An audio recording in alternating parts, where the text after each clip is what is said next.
Hi, I am Emily Laidlaw of Your Tutoring Solutions, and today I want to talk to primarily parents or any caregivers who are helping their kids over the summer or over the school year with with their reading. Now, a lot of times parents get lists that they need to work on over the summer with, okay, here are the sight words we want the kids to know coming into this next grade. You want to help your kids, I get it, and I want to help you be more efficient. The first thing we want to remember is that reading is about putting sounds to those symbols to create meaning, to get meaning out of it.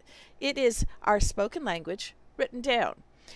The basis of this is going to be our spoken language, and that we need to recognize that the words we say are comprised of sounds.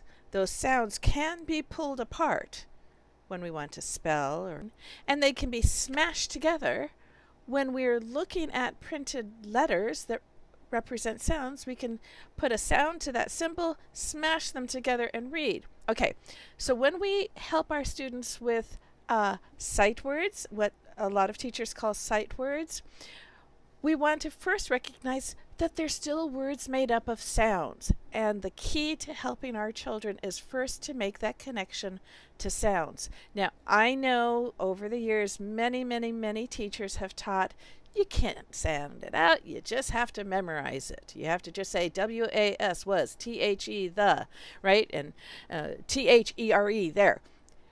Now, we now know that the brain is more efficient at learning these by connecting the sound, that's what comes out of your mouth and what your ears hear, connecting the sound to the symbol and then connecting it to meaning.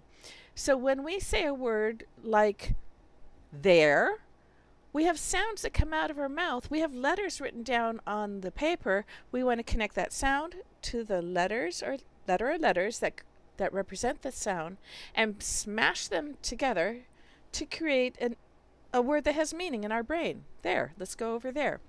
So, first thing we're going to talk about is sounds.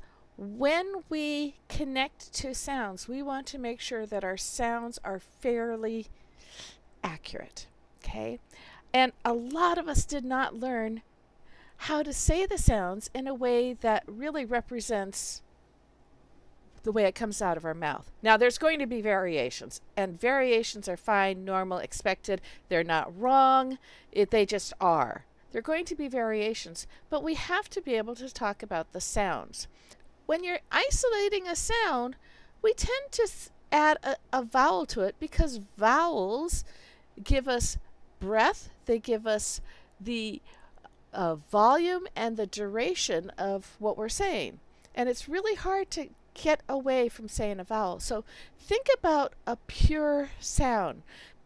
For instance, if you're going to say this word here, you're not going to say kaata. I mean, what is a kaata, right? We say cat, cat. And we are connecting the k to the a to the t. And we're not connecting ka-a-ta.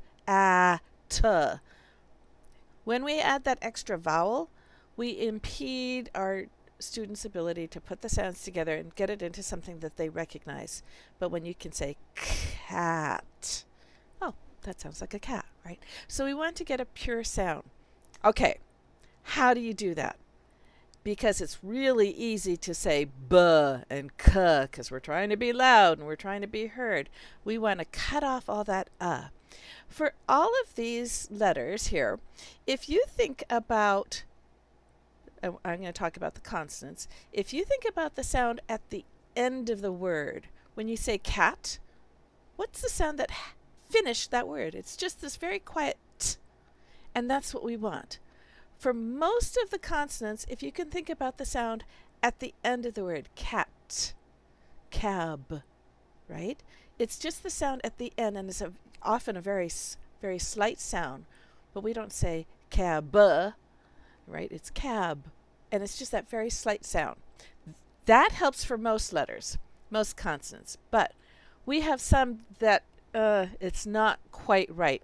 And these happen. The L and the R are difficult because when they're at the end of the word, they only exist with a vowel in front of them. And so it's easy to say the sound is O or and that's not what we want. We want just the sound.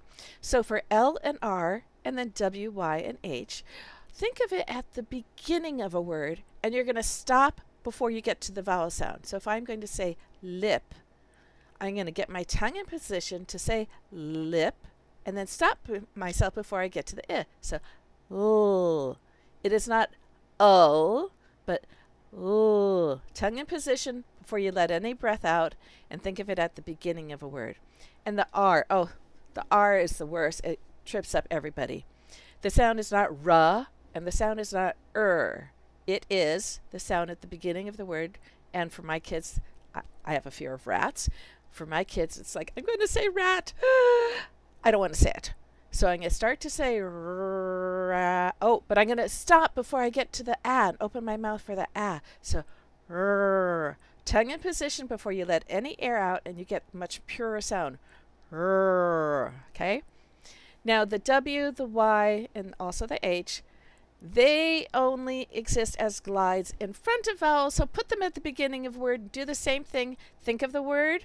Stop before you get to the vowel. So if I'm going to say wasp, I'm going to say woo, and stop before I open my mouth for the vowel. Or when or wind, I'm going to stop before I get to the vowel and just say woo. And it's a tight sound here, and I'm not opening up.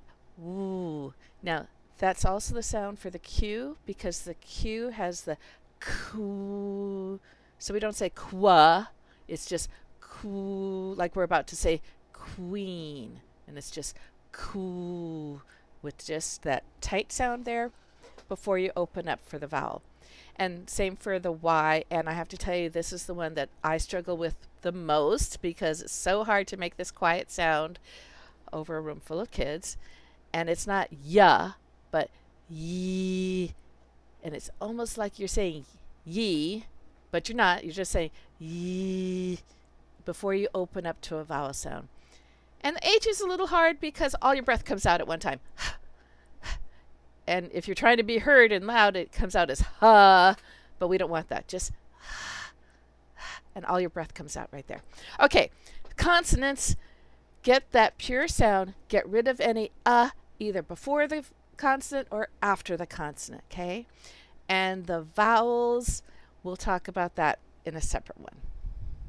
Thank you for watching, and I hope that was helpful. If you need any further help, please visit me at emilylaidlawtutor.com or on my YouTube channel, Emily Laidlaw. Thank you.